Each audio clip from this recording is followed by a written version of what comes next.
నమస్తే. కిరణ్ టీవీ భక్తికి స్వాగతం. నేను మీ స్వప్న.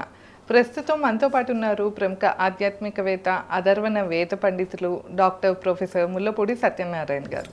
నమస్తే సార్. నమస్కారం అండి స్వప్న మేడం గారు. గురుగారు, మనమైతే ఒక్కొక్క రాశికి సంబంధించిన క్షేత్రం గురించి అయితే చెప్తున్నాం గురుగారు. అంటే వాళ్ళ టైం బాగాలేదు, లేకపోతే మా జీవితంలో ఎదుగుదల చూడలేకపోతున్నాము, లేకపోతే ఎలాంటి సమస్యలు ఉన్నా, వివాహం అవ్వట్లేదు, లేదా సంతానం కలగట్లేదు, ఇలాంటి దోషాలు ఉన్నా కూడా, గ్రహ దోషాలు అంటూ వింటూ ఉంటాము. ఇలాంటి దోషాలు ఉన్నా కూడా వీళ్ళు ముఖ్యంగా ఇప్పుడు ధనుసు రాశి వారి గురించి మాట్లాడుకుంటున్నాం కనుక వీళ్ళకి ప్రస్తుతం అయితే అర్ధాష్టమ శని నడుస్తూ ఉంది. అలాంటప్పుడు వీళ్ళు ఏ క్షేత్రానికి, ఏ దేవాలయానికి వెళ్తే వీళ్ళ జీవితం మారుతుందో తెలియజేస్తారా గురుగారు? తప్పకుండా అమ్మ. వందే శంభుం ఉమాపతిం సురగురుం వందే జగత్కారణం వందే పన్నగభూషణం మృగధరం వందే పశూనాం పతిం వందే సూర్యశశాంకవన్హినయనం వందే ముకుందప్రియం వందే భక్తజనాశ్రయం చ వరదం వందే శివం శంకరం. హర హర మహాదేవ. ఇది సుబ్రహ్మణ్యేశ్వర స్వామి వారికి తండ్రి అయినటువంటి శివుడు. సుబ్రహ్మణ్యేశ్వర స్వామి శిష్యుడైపోయాడు. శివుడు జ్ఞానంలో సుబ్రహ్మణ్యేశ్వర స్వామి తండ్రికే గురువు అనమాట. మరి అందువలన అటువంటి ఆది గురువైనటువంటి పరమేశ్వరుడు ఈ ధనుస్సు రాశి వారికి అందరికీ కూడానమ్మ ఆరాధ్య దైవం. వీళ్ళకి గ్రహాలు బాగోకపోతే శివుణ్ణి చేసుకోవాలి. ఇకపోతే మనకి ధనుస్సు రాశికి అధిపతి ఎవరో చూద్దాం. గురుగ్రహం. లక్కీ నెంబర్ ఎంతో చూద్దాం, 3. లక్కీ కలరు పసుపు కలరు. తంత్ర విద్యల్లో దశమహావిద్యల్లో ఒకటైనటువంటి తారా అమ్మవారు వీళ్ళ అధిష్టాత్రి దేవత. ఎవరికైతే ధనుసు రాశి వాళ్ళకి అర్ధాష్టమ శని అని మీరు చెప్పారు కదమ్మా, ఆ యొక్క అర్ధాష్టమ శని పీడిస్తున్నట్లయితే తారా అమ్మవారిని పిలిస్తే బ్రహ్మాండంగా తగ్గిపోద్ది. అదే తారా అమ్మవారిని రాముడు పూజించాడు, రావణాసురుడు పూజించాడు. అయితే ఇద్దరు పూజిస్తే ఇద్దరికీ వరం ఇచ్చింది అమ్మవారు. అయితే ధర్మ మార్గాన వెళ్ళినటువంటి రాముడికి విజయం వచ్చింది. రాముడి కంటే ఎక్కువ వరాలు ఇచ్చింది రావణాసురుడికి. వాడు అడిగాడు కాబట్టి పాపం రాముడు ఏం అడగడు పాపం. అందువలన అధర్మ మార్గంలో ఎంత పెద్ద వరాలు ఇచ్చినా ఓడిపోయాడు రావణాసురుడు. ఈ విషయం జనం గుర్తుపెట్టుకోవాలి. ఇక ధనుస్సు రాశి వాళ్ళకి ధనుస్సుని గుర్తుగా ఇచ్చాడు. వీళ్ళు లవ్ మ్యారేజెస్లో టాప్ అమ్మ ధనుస్సు రాశి వాళ్ళు. ధనుస్సు పెట్టుకోతే వాళ్ళకి కోరుకున్న అమ్మాయో కోరుకున్న అబ్బాయితో భార్య కింద వచ్చేయాల్సిందే. ఇంక మళ్ళీ డౌటే లేదు. లక్ష్యం ఏకలక్ష్యం. అందువల్లనే మొత్తం 12 రాశుల్లో ధనుసు రాశి వాళ్ళ లవ్ అఫేర్స్లో డేర్ అండ్ డాషింగ్ అని చెప్పబడింది శాస్త్రం. ఇకపోతే ఈ యొక్క ధనుసు రాశి వాళ్ళు చాలా వినయం అమ్మ. అవతల వాడు ఎవరు పండితుడా కాదా ఇవేమి చూడరు. మొత్తం మన జనంలో ఎక్కువ మంది ధనుసు రాశి వాళ్ళే ఉంటారమ్మా మొత్తం మన దునియాలో. ఎందుకంటే యూట్యూబ్లో కానీ, సోషల్ మీడియాలో కానీ, ఫేస్బుక్, ఇన్స్టాగ్రామ్ వీటిల్లో ఎవరు ఏది చెప్తే అందరినీ టకా టకా టకా చూసేస్తారు. 1 సెకండ్లోనే ఉండాలి వీళ్ళకి. మళ్ళీ ఎక్కువసేపు చెప్పకూడదు. విద్య చెప్తుంటే మళ్ళీ ఇలా దాటిచ్చేస్తారు. అంటే అవతలాడు పండితుడా, చదువుకునేవాడే చెప్తున్నాడా, కరెక్ట్ చెప్తున్నాడా లేదా చూసి అది చూడాలిరా బాబు, స్వామి వివేకానంద చెప్పింది చూడాలి, అట్లా ఆ యొక్క ఇది ఉండదు. అలా ధనుసు రాశి వాళ్ళు ఏంటంటే కనబడిన ప్రతి ఒక్కళ్ళకి పాద నమస్కారాలు చేస్తారు. అంత వినయం ఉంటుంది ధనుసు రాశి వాళ్ళకి. వినయానికి మారు పేరు ధనుస్సు రాశి. తర్వాత వీళ్ళు వ్యాపారం చేయడంలో పాపం జ్ఞానం ఉంటుంది కానీ అప్పులు చేసి మొత్తం ఎక్కువ వడ్డీకి తెచ్చి పెడతారనమాట. బిల్డర్లుగా, రియల్ ఎస్టేట్లో వీటిలో అవి అమ్ముడవుతాయి కానీ అంతగా ఆశించినంతగా ఈ అర్ధాష్టమ శని వల్ల అవడం లేదు. మామూలుగా ఓకే, నో ప్రాబ్లం. అలాగే వీళ్ళకి ధనుస్సు రాశి వాళ్ళకి ఏంటంటే రాహు చాలా బాగున్నాడు ప్రజెంట్. దానివల్ల వీళ్ళ మాట చెల్లుబాటు అవుతూ ఉంటుంది. తర్వాత ధనుస్సు రాశి వాళ్ళకి ఎవర్రా అంటే భార్య. వీళ్ళు మొత్తం ఎంత డేర్ అండ్ డాషింగో అంత డేరింగ్గా భార్యను తెచ్చుకుంటారు. ఇది గురుడు వీళ్ళకి అధిపతి. వచ్చేటటువంటి భార్య ఎక్కువ మందికి సప్తమ రాశ్యాధిపతి అయినటువంటి మిథున రాశి. వాళ్ళేమో మొలగనెవరో తేలనెవరు. కాబట్టి పెళ్లి చేసుకున్న తర్వాత ఎంత కష్టపడి లవ్ మ్యారేజ్ చేసుకున్న తర్వాత వీళ్ళేంట్రా బాబు మొలగనెవరో తేలనివ్వట్లేదు అని ఎవరికి చెప్పుకోలేక లోపల కుమిలిపోయేటటువంటి వాళ్ళు పాపం ధనుసు రాశి వాళ్ళు అంత మంచోళ్ళమ్మ. వాళ్ళు చెప్పుకోలేరు బయటికి. లవ్ మ్యారేజ్ కదా, నువ్వే కదా చూసుకుని చేసుకున్నావు అంటారు పేరెంట్స్కి చెప్తే. ఈవిడేమో విందు, కాలికేస్తే మెడకి, మెడకేస్తే కాలికి. కాబట్టి ఇటువంటి బాధలు ధనుసు రాశి వాళ్ళకి కొంతమందికి ఉంటాయి, అందరూ కాదమ్మో. ఏదైనా గోచార రీత్యా చెప్తున్నాం మనం, ఇండివిజువల్ చార్ట్ని బట్టి మారుతుంది.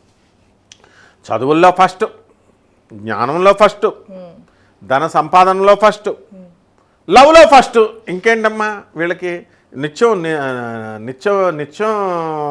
నిత్య కళ్యాణం చేస్తారు చూసావా సుబ్రహ్మణ్యేశ్వర ధనుర్మాసంలో. వెంకటేశ్వర స్వామి వారికి ధనుర్మాసం అంటారు.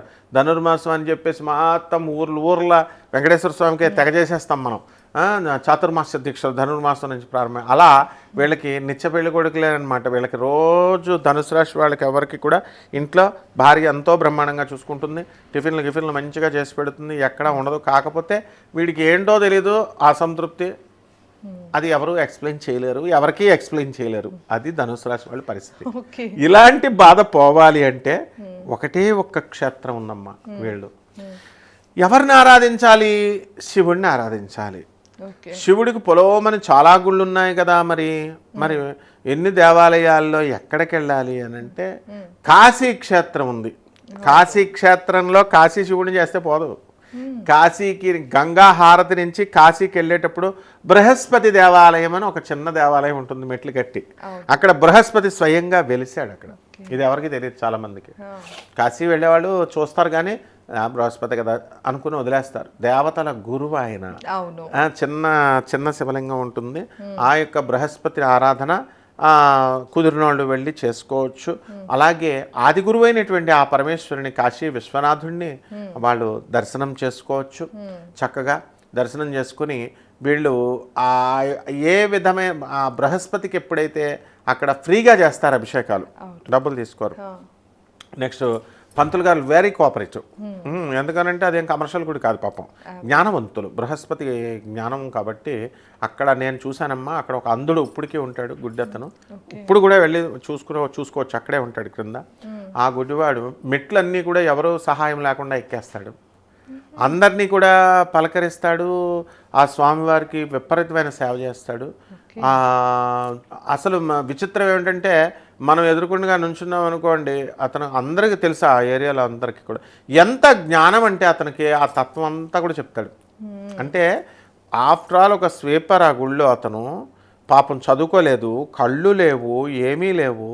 అయినా సరే ఎంత జ్ఞానవంతంగా అంటే పెద్ద రామ్దేవ్ బాబా ఇలాంటి బాబాలు, అఘోరీలని వీళ్ళు జడలేసుకున్న వాళ్ళని, కాషాయ బట్టలు వేసుకున్న వాళ్ళని వాళ్ళ గురువులు అని చెప్పేసి వాళ్ళు అఘోరీలు మాయమైపోతారు. లేకపోతే చాలా గొప్ప శక్తులు ఉంటాయి, ఇలా బిల్డప్లు ఇస్తారు కదా.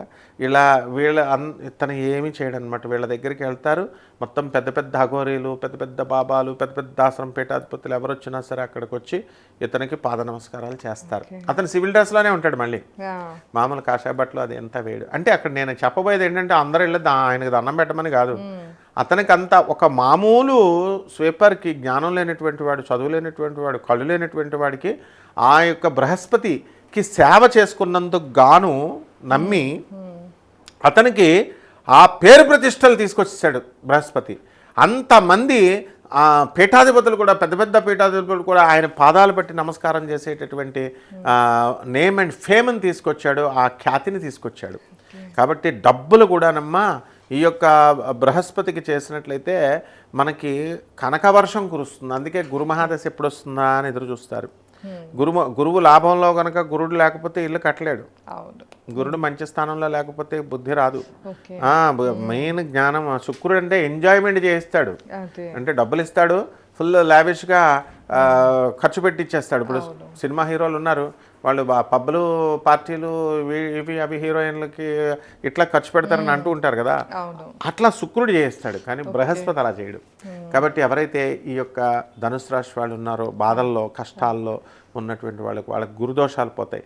అంతేకాదు వాళ్ళ పితృదోషాల కోసం ఎక్కడికో వెళ్ళి లక్షల రూపాయలు ఖర్చు పెట్టాల్సిన అవసరం లేదు. ఈ గుడికి వెళ్ళి చక్కగా విశ్వనాథుడిని దర్శించుకున్న తర్వాత, సుబ్రహ్మణ్య మన యొక్క కాశీలో విశ్వనాథుడు మెయిన్ కాబట్టి, ఆ తర్వాత గంగా హారతికి వెళ్తారు కదా, ఆ గంగా హారతికి కాశీకి వెళ్ళే దారిలో అక్కడ చక్కగా ఈ యొక్క బృహస్పతి దేవాలయం ఉంది. అక్కడ ఇంకో సీక్రెట్ బోనస్ చెప్దాం వీళ్ళకి మనం.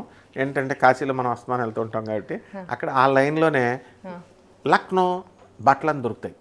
లక్నో బట్టలు 150 రూపాయలకి వచ్చేస్తాయి. అదే ఇక్కడ 1000 రూపాయలకి అమ్మేస్తారు. ఓకే. చీరలు లేడీస్కి లక్నో శారీస్, ఆ మగవాళ్ళకి లక్నో టీ షర్ట్స్ అవును. 100 రూపాయలకే అనమాట. 100 నుంచి 150. మరి అంత పక్కనే అమ్ముతారు ఆ సందులోనే. కాబట్టి డబల్ బెనిఫిట్స్ మనం చెప్పామమ్మా. ఈ రకంగా చేసుకుంటే బ్రహ్మాండంగా ఉంటుందమ్మా వీళ్ళకి. తప్పకుండా గురుగారు. సో ధనుసు రాశికి సంబంధించిన క్షేత్రం గురించి అయితే గురుగారు ఎంతో చక్కగా తెలియజేశారు. సో ఒక్కసారి అయితే గురుగారు చెప్పినట్లు అక్కడికి వెళ్ళి రండి. అంటే మీలో ఉన్న లోటు, అంటే మనశ్శాంతి లేకపోతే మీ గురుగారు చెప్తున్నట్లు అశాంతితో ఉంటూ ఉంటారు కదా, అలాంటివన్నీ కూడా తొలగిపోతాయి. ఇంకా మీరు ఎలాంటి సమస్యతో ఇబ్బంది పడుతున్నా గురుగారు చెప్పినట్లు అంత బాలేదు మా జీవితం అనుకుంటే కనుక ఒక్కసారి మీ పర్సనల్ చార్ట్ చెప్పించుకోవాలి అంటే స్క్రీన్ పైన స్క్రోల్ అయ్యే నెంబర్కి కాంటాక్ట్ అవ్వచ్చు. ధన్యవాదాలు. నమస్తే. నమస్కారం అమ్మా.